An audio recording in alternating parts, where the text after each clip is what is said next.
Hello students, welcome to this part 3 of the linear algebra module in the course CHE 641 Mathematical Methods in Chemical Engineering taught at IIT Kanpur. Okay, in the previous module, part 2, we started discussing the notion of inner products or scalar products. Okay, as I told you in the previous module, these are generalizations of the notion of a dot product in geometric vectors, okay, to n-dimensional vectors. And I told you that if you have a vector and you are able to write it in terms of a basis, okay, if I have an n-dimensional space where you have n linearly independent vectors, and so there are two types of bases you can think of. Of course, you need, in order to express a vector in an n-dimensional space, you need n linearly independent vectors. This is a prerequisite, of course. But I also told you that if the basis vectors are orthonormal, what does this mean? This means that the inner product of EI, EJ is delta ij. That is, this is 1 only if I equal to j and 0 if I not equal to j. Okay, this is the generalization of perpendicular vectors in geometric the notion of perpendicular vectors in geometry to higher dimensional spaces. So if we consider an orthonormal basis such that the basis vectors EI and EJ are the basis vectors, respect this orthonormality condition, that is, if you take a vector and dot it with and take an inner product with itself, you get 1. If you take a vector and take an inner product with any other vector, you get 0. Then the notion of the inner product of a vector with another vector becomes much more easier to write. We also introduced the notion of a norm of a vector, which is denoted in this notation. Norm of a vector is basically the inner product of a vector taken with itself to the power half. Okay, so this is the norm of a vector. Now, this is the equivalent of a length of a vector in geometry. This is the equivalent of length of a vector. Okay, there if I have a vector A, okay, you write this as suppose I have a vector A and then I dot it with itself, you will say it is the length of the vector A whole squared times cosine of 0, okay, which is 1. So the length of the vector A is related to the dot product as A dot A to the power half. In a very similar manner, the norm of a vector, which is analog of length in n dimensions, is written as an inner product, as the inner product of a vector with itself to the power half. Now, this is an abstract notation in the sense that we have not represented the vector in a given basis. So this is called the abstract notation.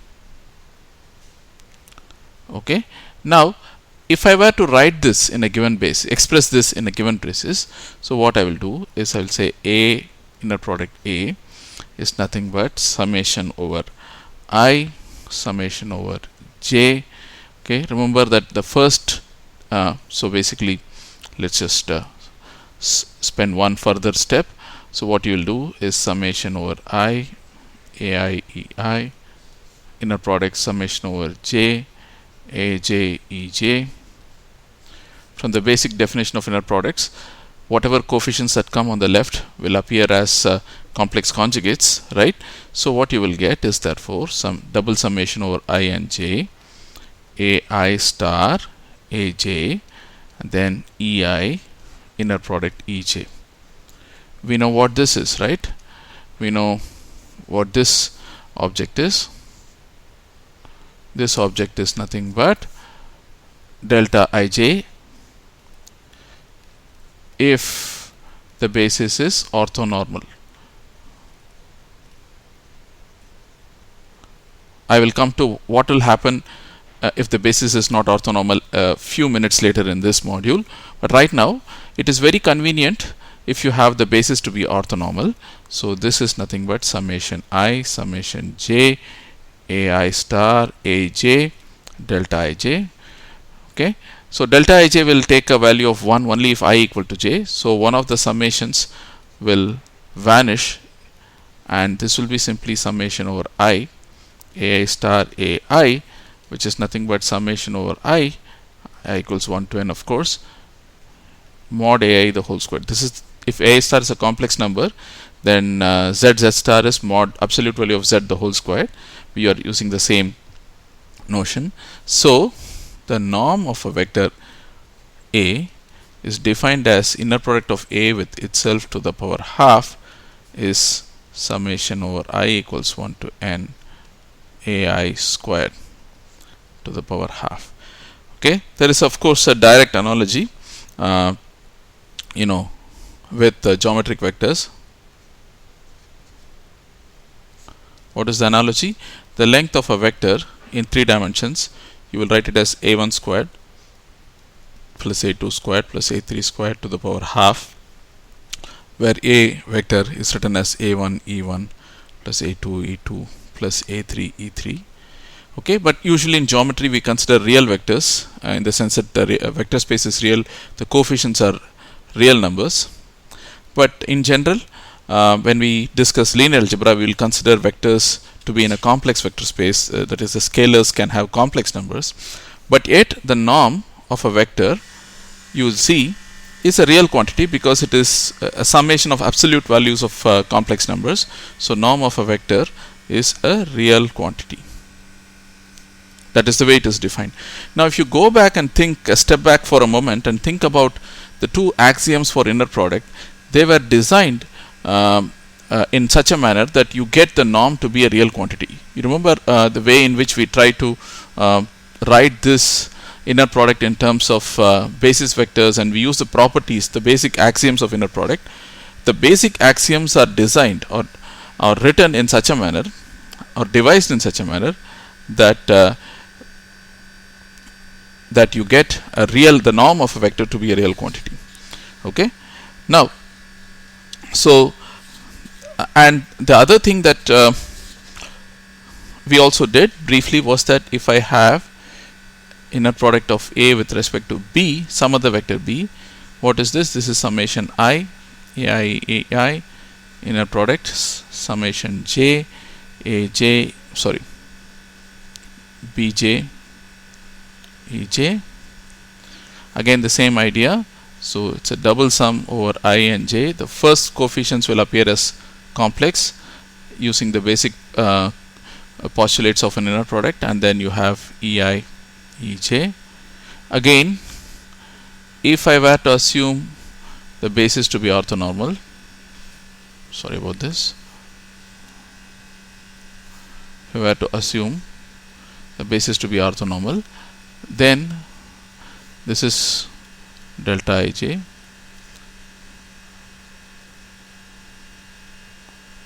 right, if I am assuming an orthonormal basis, which I will for the moment.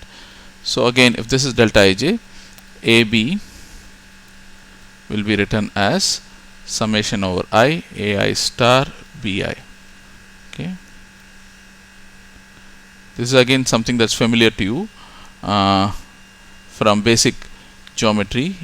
If I have a dot b, you will write it as ax bx plus ay by plus az bz, where a is written as ax I plus ay j plus az k and so on. Right? This is something that you're familiar with. Okay. Now let's move ahead a little bit and understand what will happen to the inner product a and between two vectors a and b if the basis is non-orthogonal. Okay, you should remember that there are two, in order to write a vector in a given vector space in terms of other vectors, you need that set of vectors to be linearly independent. Linear independency just means that you know what linear independency means. You have summation over I alpha I ei 0 if and only if all the alpha i's are 0, right? That is linear independency. Orthogonality is a more special case of linear independency. That is, in geometry the two vectors are perpendicular to each other, and out here the inner product of ei ej is delta ij. This is the meaning of orthogonality in vector spaces, right?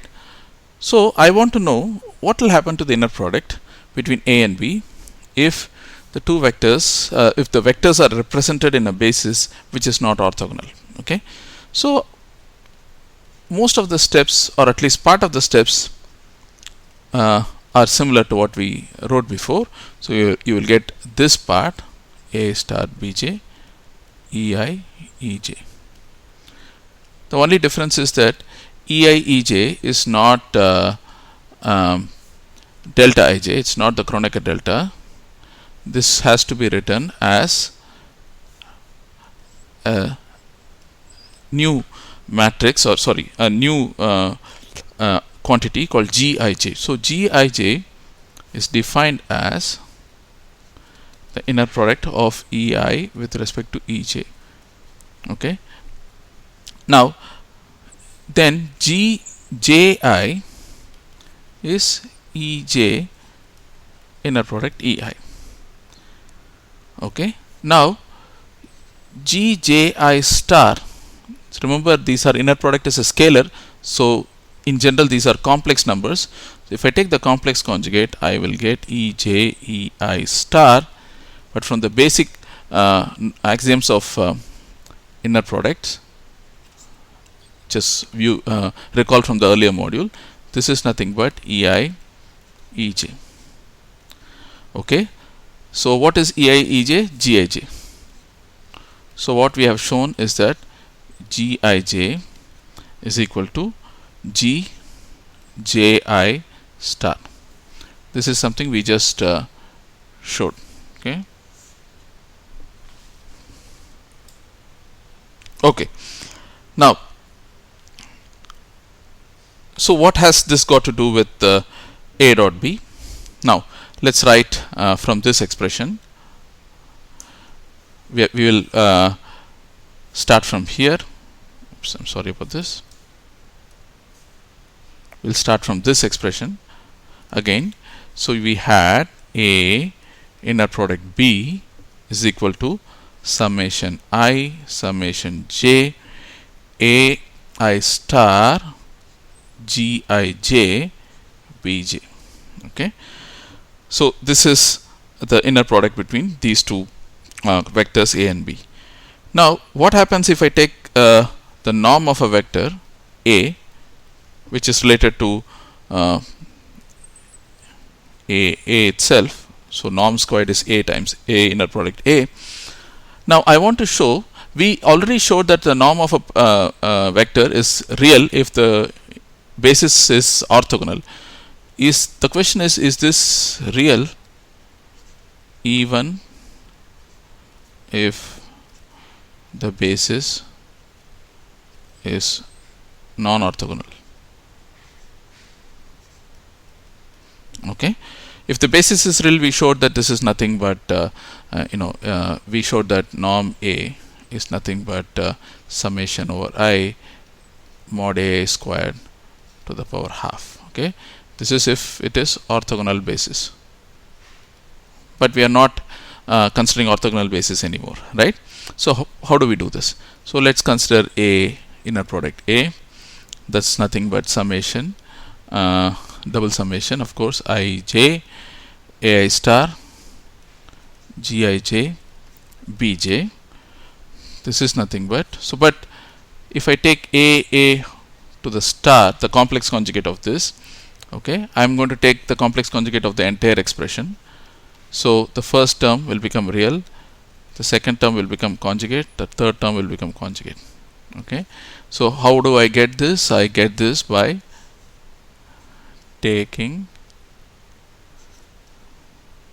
complex conjugate of the first expression, you get the second expression. Alright, now this can be written as summation I summation j, right? Now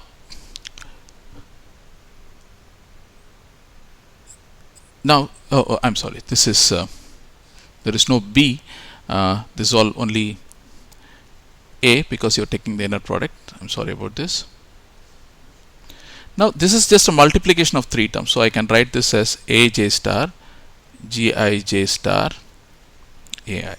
Okay, it's just multiplying three terms, so I can always write like this, but I just showed that gij star is gji. Remember this expression.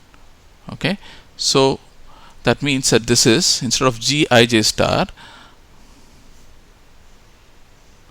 I can replace with gij, sorry, gji, right? Because the two things indices flip, right? So this is nothing but summation I j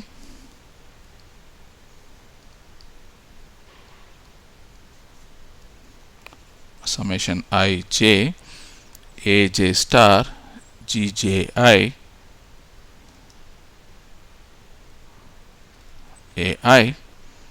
Okay, now this is a summation over two indices.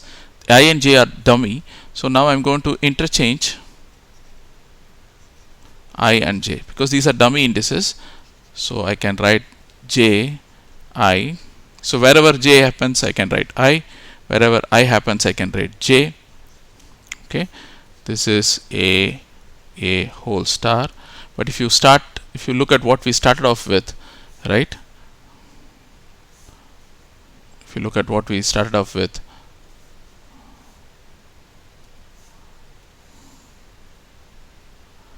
this is nothing but what we start off with, that is the same as what you have here.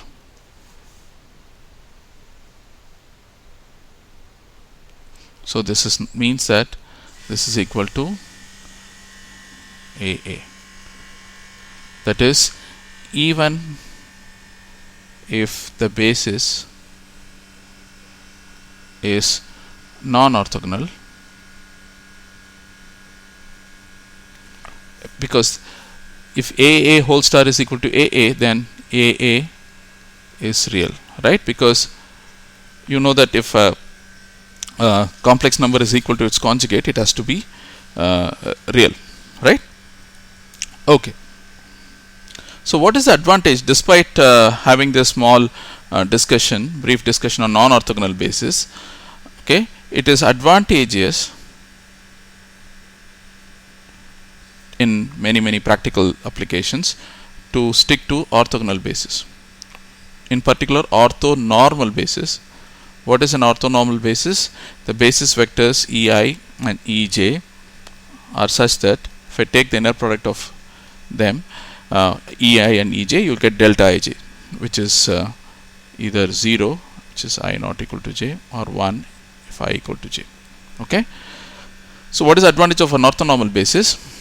The advantage of an orthonormal basis is that A is summation ai ei. So let me use a cap to denote an orthonormal basis. Okay, ei cap. Okay, that means, how do then, if I want to express a vector in a basis of orthonormal basis vectors ei, then the question typically is, how do you find ai, the coefficients of expansion? The answer is very simple, or let's call it aj, because I is something that I am summing over here. So the answer is, you take the inner product of this vector with ej 1 to n ai and ej ei. Now this is delta ij because that's the way it is, right? So this is summation I delta ij. This is nothing but aj. So Aj is Ej inner product A. Okay. So this is how one finds the coefficients of expansion. Alright, so now let's take an example. Okay.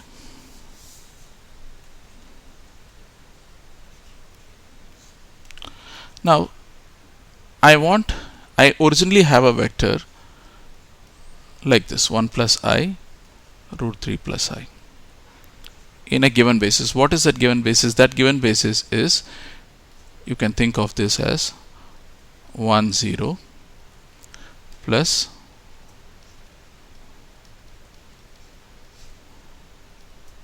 0 1. So 1 0 and 0 1 is the given basis, and you have a vector v which is written as summation ai ei. There are only two vectors in this basis, so the summation is only over 2. This is, let's say, a1, and this complex number is a2, and this is e1, this is e2. So this is nothing but a1 e1 plus a2 e2. Now I want to convert or express the same vector in a new basis. What is that new basis? The new basis has e1 prime as 1 over root 2 1 1, and e2 prime as 1 over root 2 1 minus 1. Okay, that is, I want to write the same vector as v1 prime e1 prime plus v2 prime e2 prime. Okay, so how do I find e1 prime? e1 prime is nothing but e1 prime inner product. Sorry, how do I find v1 prime?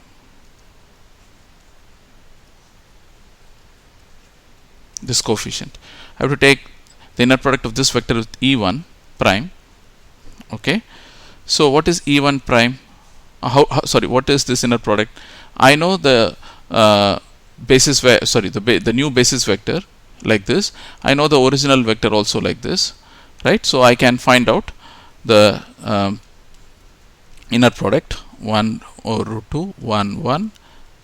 This is 1 plus I root 3 plus I. Okay, so this is 1 over root 2 1 plus root 3 plus 2i. Okay, so this is v1 prime. Similarly, v2 prime will be e2 prime inner product v, that will be 1 over root 2 1 minus root 3. Okay, so you can verify this. Now having said this, whenever you have an orthonormal basis, it simplifies a whole lot of your calculations, right? That's what I just showed you. Calculating the coefficients of expansion becomes much easier. If you don't have an orthonormal basis, if you have only a set of n linearly independent vectors, then one can use a procedure which I will describe later, called the Gram-Schmidt orthonormalization, to convert this n linearly independent vectors to n orthonormal vectors. Okay, we'll come to this a bit later in the course. Okay, so now let's move on to a very important notion. You remember when we started off this module, we called it linear algebra. What is so special about this qualifier linear? Okay, so we'll come to that in this segment. We will talk about linear operators. Again, the emphasis on linear. So first, in order to understand before understanding what are linear operators, let's first understand what are operators. What are operators? Okay. Before I do that, just a brief digression. In basic algebra and calculus, You are familiar with functions. What are functions?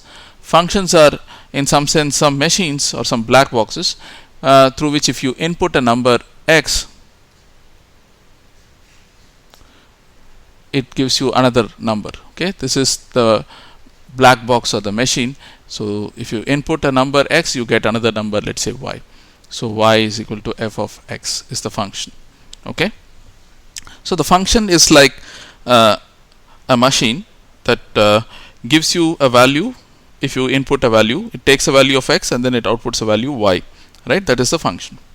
In a very similar manner, operators or objects or machines, you so to speak, that take in a vector and then produce another vector. So you can say that y is ax. A is an operator. It operates on the vector x and then gives rise to another vector y.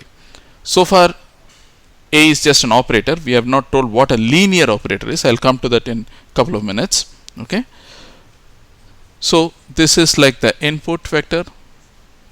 You're inputting this to the operator. This is like the output vector. Okay, right. So some examples in geometry. See, whenever I want to give examples to begin with in any new conceptual idea, I would like to appeal to your geometric intuition. Suppose I take in 2D space of geometric vectors. Okay, then there is something called the identity operator or the identity matrix, some of you. So it's just this. If I take any vector and operate this with the identity matrix, you get the same vector back. So this is like so what is the role of this matrix? This matrix is, the job of its matrix is, if you input a vector, you get back the same vector. It's like you are saying that I have a function which is just says multiply a given number by 1, you get back the same number, or you add a given number to 0 and then you get the same number. In some sense, this is the generalization of that. There are also other operators which take in a vector and give rise to another vector. This is something called a rotation matrix in geometry. So what it does is the following. Suppose I have a vector A.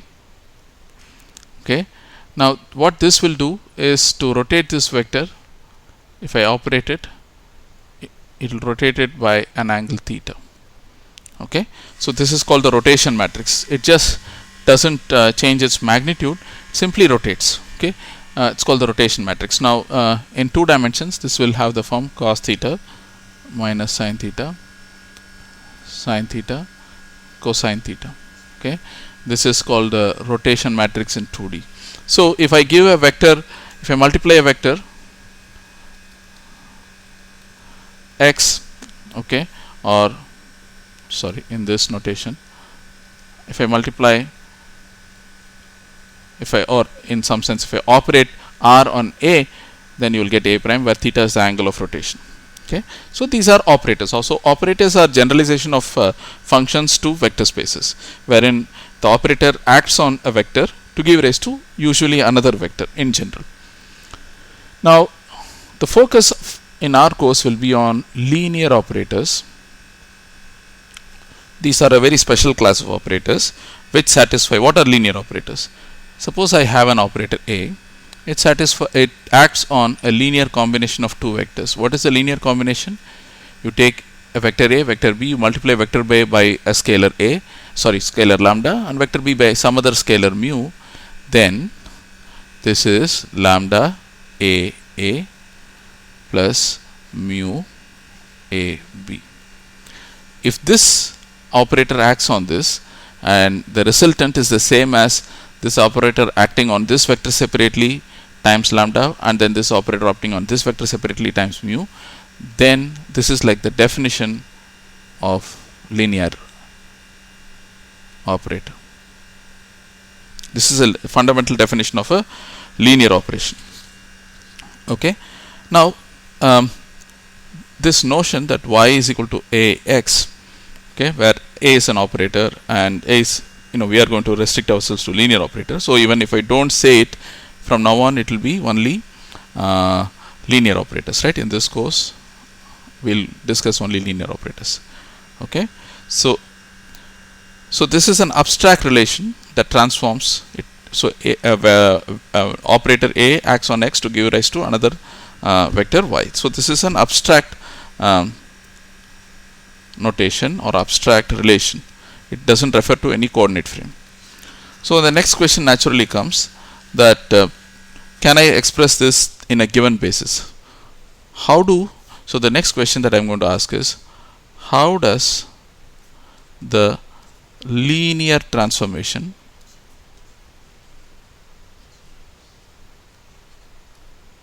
y equals ax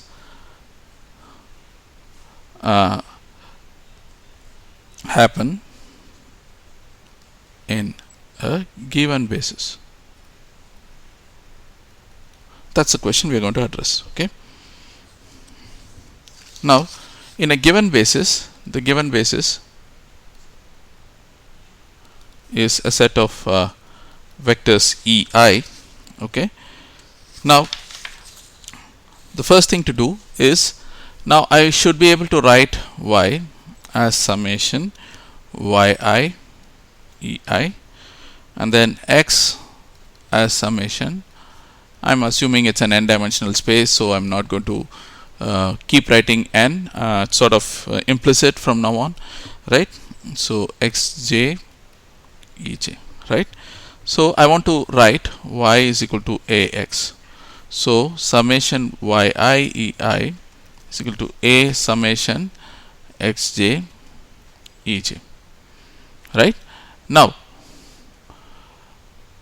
the fundamental definition of linear operation is this: if a operates on a sum of two terms, then it is the same as a operating on the first vector multiplied by the first coefficient, and so on, right? In the same manner, so I'm going to write this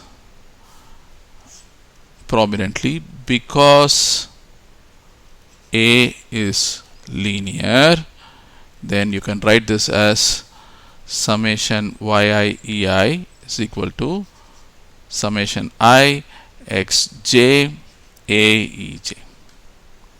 Okay.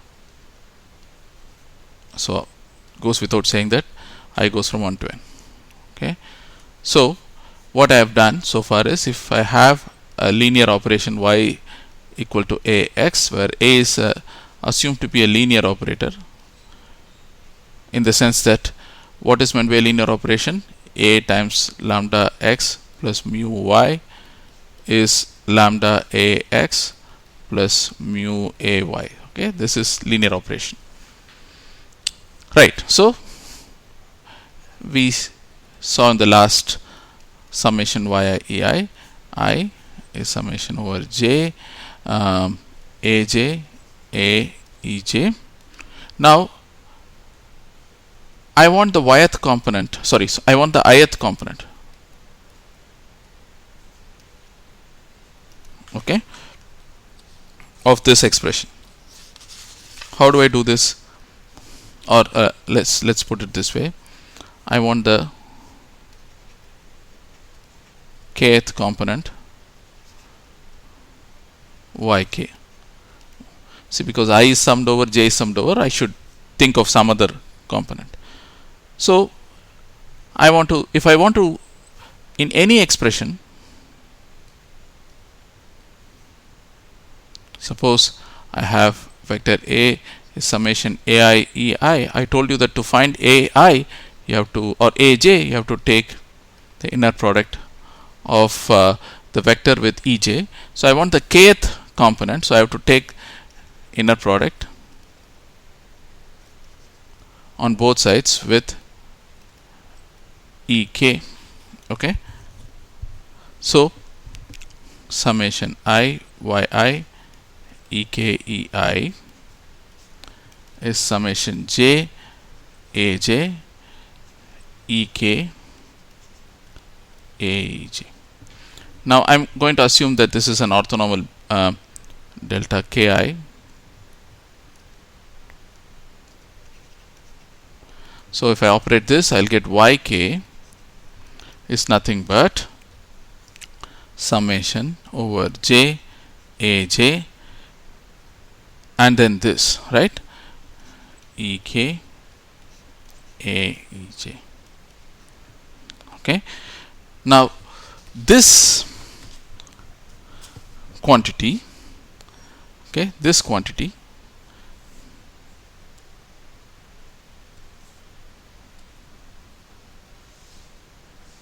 can be represented as, see, this quantity has, you are taking a operating on ej, and then that is now taken, you are taking a net product of the resultant with ek, right? This is represented by, in short form, by a ij.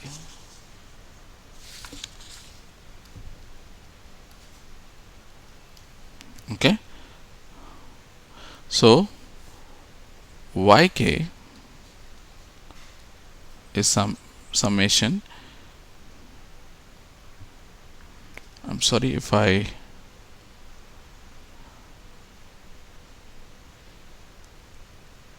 have to use xj because I'm using the vector x. So let's clean up, all aj's must be xj's, right? Because we are not expanding a vector a. Okay. So this also is sorry, this also is xj. Okay. So this is nothing but, yk is nothing but xj, this is akj.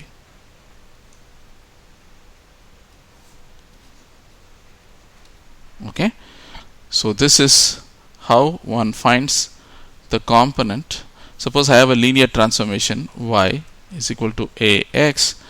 In a given basis, this linear transformation is written like this. Okay. Now if you think about this object for a moment, a operating on ej, okay, what is this? This is like, just as here you are operating a on x, here you are operating a on ej. In general, if I operate the linear operator a on ej, it will change it to some other ej prime, right? So akj is nothing but ek operating on ej prime. Okay. So that is the meaning of this object akj, and this is what is, so in other words, what is akj? These are the components of the linear operator in the given basis, the given orthonormal basis. Okay. And these are called matrices.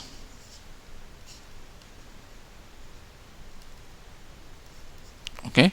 So just to recap, we were interested in understanding how this linear operation or a linear transformation, okay, what is a linear transformation? I take a vector, I operate by an operator, and I get another vector, but the operator a is a linear operator in the sense that a times lambda x plus mu y is lambda ax plus mu ay. This is linear operation. In a given basis, this becomes, we just saw that in a given basis, this took the form yk is summation j akj xj. So this is like, this is indeed a matrix. So the, just as you have a vector in a given basis takes the column of a column vector y1 yn, and x becomes in a given basis x1 xn, a linear operator in a finite dimensional basis, n dimensional basis, becomes a matrix. a11, sorry, a1n, and so on. Okay, so this is an1, an2, an. So it becomes a matrix. So the linear operation that we started off with here, this linear operation, is just like a matrix multiplication. So y is ax, a linear,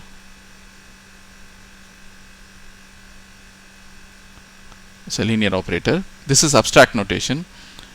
In a given basis, this is nothing but y1, y2, yn is nothing but this matrix a11, a12, a1n. Similarly, an1 all the way it goes down, ann, operating on x1, x2, xn. So this is a linear operation if A is a linear operator satisfying the linearity criterion. Then in a given basis, this takes the form of a vector, a column vector, being obtained by multiplying a matrix, which is the representation of this linear operator in a given basis. So what is a matrix? A matrix is nothing but a representation of a linear operator in a given basis. You should understand one thing: just as if I change the basis, the components of the vector would change, the entries of the matrix would also change, but that does not mean that you're dealing with a different linear operator. So a vector is an abstract quantity, and in a given basis it has certain components. In the same way, the linear operator A is an abstract quantity, and in a given finite dimensional basis it takes the form of a matrix, and only in that case, and of course the components of the matrix are not unique, right? And they of course depend on the basis you choose. So here, if I remember, you wrote this yk is akj xj. Okay, that's what we wrote. Yk is summation akj over j, right? So suppose I want y1, what will you do? Summation a1j, I put k equal to 1, xj, it's nothing but a11 x1 plus a12 x2 plus a13 x3 plus a1n xn. This is exactly the rule that you would have learned to multiply a matrix in your undergraduate or high school courses. How do you multiply a matrix by a vector? You would say that take the first row. You would be taught that take the first row of the matrix and then multiply it with the first column, term by term, a11 x1, a12 x2, so on up to a1 and xn. That will give you the first element. Second element will be the second row multiplied by this, and the nth element will be the nth row multiplied by this. But all this comes naturally from linear operators, because we showed that if I express a linear transformation in a given basis, right, the linear transformation being y is equal to ax, in a given basis this takes this form. And if you write all this in the usual row column vector form, you will get the basic rules of multiplying a vector, multiplying a column vector by a matrix, and so on. Okay, so this matrix relation represents, just to reiterate, in a given basis, that is a key, in a given basis, the linear transformation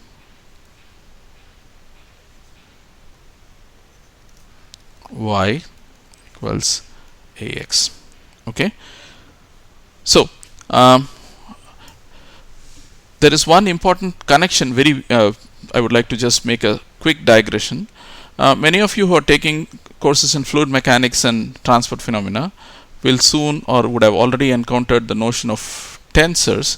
tensors are also linear transformations, very similar to what we are discussing. And you're typically, you take the stress tensor, which is like a matrix, and you dot it with n, and then you get the stress vector, right? All these are very, very similar to the ideas that we are discussing here. Okay, I will stop here for the moment, and I'll continue with the properties of linear operators in the next module. Okay, thank you.